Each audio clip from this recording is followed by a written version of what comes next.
बंधु माने 3 मार्च 2026 लागिबाकु जाउछि चलित वर्षर प्रथम चंद्रग्रहण। एही चंद्रग्रहणटी एक विरल चंद्रग्रहण हेबा पाई जाउछि। बंधु माने एही चंद्रग्रहणर प्रभाव 12टी जाक राशिर व्यक्तिविशेष मानक उपरे रहिब एवं एहा गभीर भाबरे आपणकर जीवन को प्रभावित करिब। तो आजिर एही भिडियो रे जानिबा एही चंद्रग्रहणटी कुंभ राशिर व्यक्तिविशेष मानक पई किभଳି रहिब। एही चंद्रग्रहण परे आपणक जीवन रे कोन सबु बड़ परिवर्तन हेब, केउ घटना गुड़िक आपणक जीवन रे घटिब। तो से विषय रे जानिबा पई आपण माने भिडियोटी को स्किप न करी शेष पर्यंत निश्चय देखंतु एवं भिडियोटी को लाइक करी चैनल टी को सब्सक्राइब करी दियंतु। कमेंट बॉक्स रे भक्ति एवं श्रद्धार सहित जय श्री जगन्नाथ जय मां लक्ष्मी निश्चय लिखंतु। तो बंधु माने आसंतु आरंभ करिबा आजिर एही कार्यक्रम को, जहां आपणकर जन्म राशि तथा चंद्र राशि उपरे आधारित अटे। तो बंधु माने आपणकर हेउछि कुंभ राशि। तो बंधु माने आपणको कुंडलीर प्रथम भाबरे गोचर करुछंती बुध, शुक्र, राहु एवं मंगल। द्वितीय भाबरे गोचर करुछंती शनि एवं शुक्र।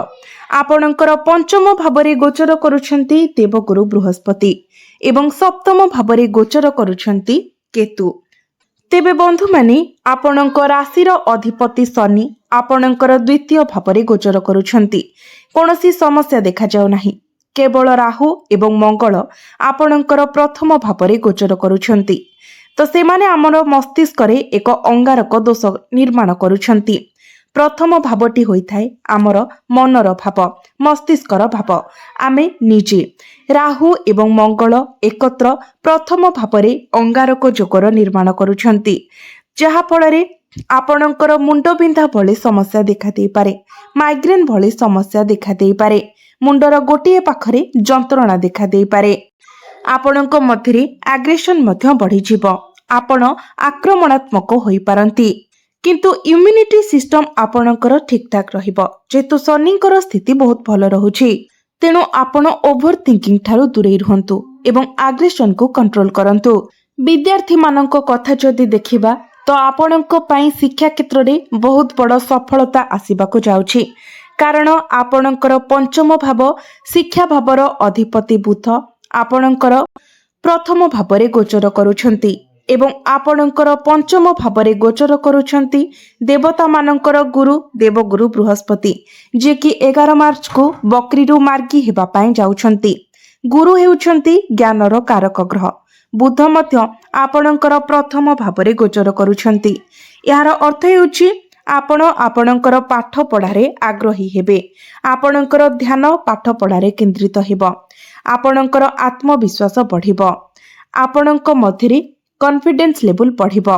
मु निश्चित भाबरे देखुछि जे आपण शिक्षा क्षेत्र रे बहुत अधिक उन्नति एवं अग्रगति करिबा पाई जाउछंती।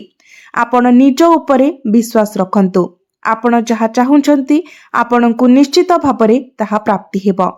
शिक्षा क्षेत्र रे आपणकु बहुत बड़ सफलता मिलिबाको जाउछि। जदि आपण किछि कोचिंग नेबा पाई चाहुछंती, फॉर्म फिलअप करिबा पाई चाहुछंती, एडमिशन नेबा पाई चाहुछंती, तो समय आपणक पाई बहुत भल रहिबो। जदि आपण कोनोसी सरकारी एग्जाम देबाको चाहुछंती, कॉम्पिटिटिव एग्जाम देबाको चाहुछंती, तो निश्चित भाबरे आपण सेथिरे आगको बढ़ंतु। विद्यार्थी मानक पाई सफलतार द्वार खोलिबाको जाउछि। सबुठारु बड़ कथा हेउछि आपणक राशि रे शनि 7.5 शेष हेबाको जाउछि। तो एठारे आपण बहुत भल फलाफल पाइबाको जाउछंती। केवल आपण निज उपरे विश्वास रखंतु। आपणकर पंचम भावटी शिक्षार भाव हेबा सहित पंचम भावटी होइथाय आपणकर प्रेम जीवनर भाव, संतानर मध्य भाव। तो आपणको आपणक प्रेम जीवन रे मध्य सफलता मिलिबाको जाउछि। कारण बुध आपणकर पंचम भावरे गोचर करुछंती, जहाकि आपणक भल पाइबाको बढ़ाई बारे सहाय्य करिबो। बुध शनिक ठारू द्वादश भावरे अछंती। तेणु केतेक समय छोट छोट कथारे आपणक मध्यरे टिके भूल बुझामणा होई पारे। तथापि पंचम भावर अधिपति प्रथम भावरे थिबा कारणरू आपणकर पार्टनरकर आपणक प्रति भल पाइबा बढ़िबो। आपणक प्रति तांकर फीलिंग्स बहुत भल रहिबो। से आपणको बहुत भल पाइबे। से आपणको सम्मान करिवे। आपणकर प्रेम जीवन बहुत भल रहिबो। जेते भूल बुझामणा थिले मध्य ताहा दूर होइजिबो। किंतु जेहेतु बुध शनि ठारू द्वादश भाव अछंती एवं शनि बुधଙ୍କ ठारू द्वितीय भाव अछंती, तेणु देखा जाउची जे छोट छोट कथा को नेकी झगड़ा होई पारे, किंतु तापरे से सब सॉल्व मध्य होइजिबो। संतान पक्षरु मध्य आपणको खुशी खबर प्राप्ति हेबो। जदि आपण निसंतान अछंती तो आपणको संतान सुख प्राप्ति होई पारे, किंबा जदि आपणकर संतान अछंती तो संतानक तरफरु आपणको कोनोसी बड़ खुशी खबर मिली पारे। आपणक संतानक पई आपण समाज रे प्रशंसित हेबे। वैवाहिक जीवन कथा जदि कहिबा तो आपणकर सप्तम भावटी होइथाय वैवाहिक जीवनर भाव।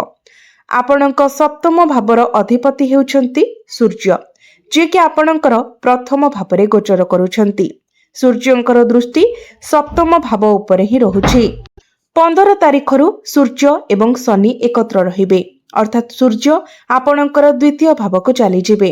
यार अर्थ हेउछि आपण एवं आपणक जीवन साथी मध्य एकत्र हेबे। जदि पूर्वरु आपणक मध्यरे कोनोसी भूल बुझामणा थिला, कोनोसी डिस्टर्बेंस थिला, तो से सब दूर होई जिवो। आपण दुई जण मिसी किछि बड़ प्लानिंग करि पारंती। तेबे वैवाहिक जीवन मध्य आपणकर बहुत भल रहिबो, किंतु 15 मार्च पर्यंत आपणक मध्यरे टिके एग्रेशन रहिबो। आपणक पार्टनरक मध्यरे मध्य एग्रेशन रहिबो, कारण सूर्य आपणकर प्रथम भावरे गोचर करूछंती। सूर्यंकर दृष्टि मध्य सप्तम भाव उपरे रहुछि। तेनु एग्रेशन को आपण कंट्रोल करंतु, निजर राग को नियंत्रण रे रखंतु। यह व्यतीत राहु एवं मंगल आपणकर प्रथम भावरे अंगारक दोषर निर्माण करुथिबा हेतु आपण सब किछिरे दोष खोजिबाको आरंभ करिवे, जहा आपणक वैवाहिक जीवन रे किछि समस्या सृष्टि करि पारे। किंतु तथापि सूर्य सप्तम भाव को दृष्टि देउथिबा हेतु आपणकर वैवाहिक जीवन बैलेंस रे रहिबो, जहा हेले मध्य आपणक मध्यरे संपर्क भल रहिबो। यह आपणकर संपर्क को उन्नत करिबो एवं तापरे सूर्य एवं शनि एकत्र होई जिबे, जहा आपणकर पारिवारिक योजना पाई भल रहिबो, अर्थात फैमिली प्लानिंग पाई भल रहिबो। आपण दुई जण मिसी केउआडे बुलिबाको जाई पारंती, किंबा जदि आपण किछि बड़ योजना करूछंती तेबे ताहा मध्य आपणक पाई लाभप्रद साब्यस्त हेबो। भाग्य कथा जदि कहिबा तो भाग्य आपणकर प्रबल रहिबो, कारण आपणकर भाग्य भावर अधिपति शुक्र आपणकर द्वितीय भावरे धन भावरे गोचर करूछंती। शुक्र आपणकर द्वितीय भावरे उच्चस्थ मध्य अछंती, तो भाग्य आपणकर प्रबल रहिबो। आपणको भाग्य बलरे अनेक किछि प्राप्ति हेबो। अल्प परिश्रम रे आपणको अधिक सफलता मिलिबो। यह व्यतीत आपण जदि किछि बड़ कार्यर आरंभ करबाको चाहुचंती, किछि बड़ इन्वेस्टमेंट करबाको चाहुचंती, किछि बड़ जिनिस किणाकिणी करबाको चाहुचंती, ताहा आपण करि पारिबे।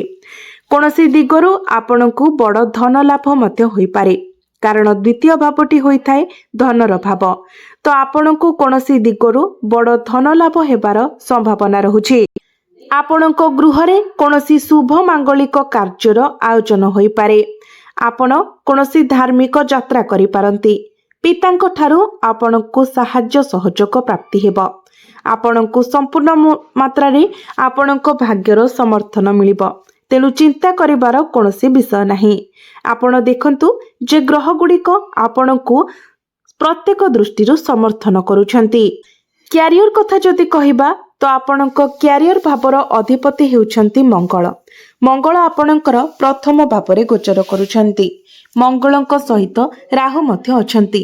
तो जदि आपण इंजीनियरिंग लाइन में काम करूछंती, हार्डवेयर, इलेक्ट्रोनिक किंबा अन्य कोनोसी नेतृत्व संबंधी क्षेत्र रे अछंती, आपण परिचालन रे अछंती, जणे परिचालक, आपण जणे दलर नेता, आपण नेतृत्व नियंती किंबा आपण एपरि किछि परिचालना करंती, तेबे ए सबु पाई आपणको बहुत अधिक सफलता मिलिबाको जाउछि।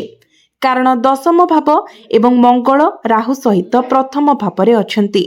किंतु मु पुणी कहिबी आपणक क्यारियर रे आपणकर धैर्य एवं क्रोध को नियंत्रण रे रखंतु। एही क्रोध आपणको पतन आनी पारे। एही क्रोध आपणको कोनोसी स्थान रे क्षति पहुंचाई पारे, कारण एठारे केवल गोटिए ग्रह नाहंती। ସୂର୍ଯ୍ୟ, ରାହୁ ଏବଂ ମଙ୍ଗଳ ଅଛନ୍ତି। ଅଗ୍ନିମୟ ଗ୍ରହ ସୂର୍ଯ୍ୟ, ମଙ୍ଗଳ ଏବଂ ରାହୁ ଛାୟାଗ୍ରହ ତୁମକୁ ତୁରନ୍ତ ତଳକୁ ଟାଣି ଆଣିପାରନ୍ତି। ତେଣୁ ଏଥିପ୍ରତି ସାବଧାନ ରୁହନ୍ତୁ। କିନ୍ତୁ ମୁଁ ଏବେ ବି କହୁଛି ଯେ ଯଦି ଆପଣଙ୍କୁ ଚାକିରିର ପ୍ରସ୍ତାବ ଦିଆଯାଏ ତେବେ ଏଥିପାଇଁ ଯାଆନ୍ତୁ। ଯଦି ଆପଣଙ୍କର କିଛି ଇଣ୍ଟରଭ୍ୟୁ ଅଛି ତ ସେଥିରେ ଆପଣ ସକ୍ସେସ୍ ହେବାର ବହୁତ ଅଧିକ ସମ୍ଭାବନା ରହୁଛି। ଆପଣଙ୍କର ପଦୋନ୍ନତି ହେବାର ସମ୍ଭାବନା ରହୁଛି। ଯଦି ଆପଣ ଆପଣଙ୍କର କ୍ରୋଧକୁ ନିୟନ୍ତ୍ରଣରେ ରଖନ୍ତି ତେବେ ଆପଣ ବହୁତ କିଛି ହାସଲ କରିପାରିବେ। ଯଦି ଆପଣ ନିଜକୁ ଏବଂ ନିଜର ଧୈର୍ଯ୍ୟକୁ ନିୟନ୍ତ୍ରଣରେ ରଖନ୍ତି ତେବେ ଆପଣ ବହୁତ କିଛି ହାସଲ କରିପାରିବେ। କାରଣ ଏହି ମାସରେ ଆପଣଙ୍କର କ୍ୟାରିୟର ବହୁତ ଭଲ ରହୁଛି। ଆପଣଙ୍କ ପାଖକୁ ଅନେକ ଗୁଡ଼ିଏ ଅପରଚ୍ୟୁନିଟି ଆସିବ, କିନ୍ତୁ ଆପଣଙ୍କୁ ଆତ୍ମନିୟନ୍ତ୍ରଣ ବଜାୟ ରଖିବାକୁ ପଡ଼ିବ। ଗୁରୁ ମଧ୍ୟ ବକ୍ରିରୁ ମାର୍ଗୀ ହୋଇଯିବେ ଏବଂ ଏକାଦଶ ଭାବରେ ତାଙ୍କର ଦୃଷ୍ଟି ରହିବ। ତାଙ୍କର ସିଧାସଳଖ ଦୃଷ୍ଟି ଏକାଦଶ ଭାବକୁ ପ୍ରଭାବିତ କରିବ, ଯାହା ଆର୍ଥିକ ଲାଭକୁ ସୂଚିତ କରେ। ଯେତେବେଳେ ଆର୍ଥିକ ଲାଭ ଦେଖାଯାଉଛି, ବ୍ୟବସାୟ ପାଇଁ ମଧ୍ୟ ସମାନ କଥା। ଏଠାରେ କିଛି ଭଲ ହେବାର ସମ୍ଭାବନା ରହୁଛି। ଆପଣଙ୍କର ବ୍ୟବସାୟରେ ବୃଦ୍ଧି ହେବ। ବ୍ୟବସାୟରେ ଆପଣଙ୍କୁ ଲାଭ ପ୍ରାପ୍ତି ହେବ, କାରଣ ବୁଧ ମଧ୍ୟ ଆପଣଙ୍କର ପଞ୍ଚମ ଭାବରେ ଗୋଚର କରୁଛନ୍ତି। ତ ଆପଣ ଆପଣଙ୍କର ବ୍ୟବସାୟରେ କିଛି ବଡ଼ ଯୋଜନା କରିପାରନ୍ତି।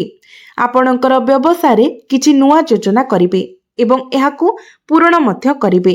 ତ ବନ୍ଧୁମାନେ, ଏଠାରେ ଦେଖାଯାଉଛି ଯେ ଆପଣ ଆପଣଙ୍କର ଜୀବନରେ ବହୁତ ଆଗକୁ ଯିବେ। ତେଣୁ ବୁଦ୍ଧିମାନ ଭାବରେ ନିଷ୍ପତ୍ତି ନିଅନ୍ତୁ।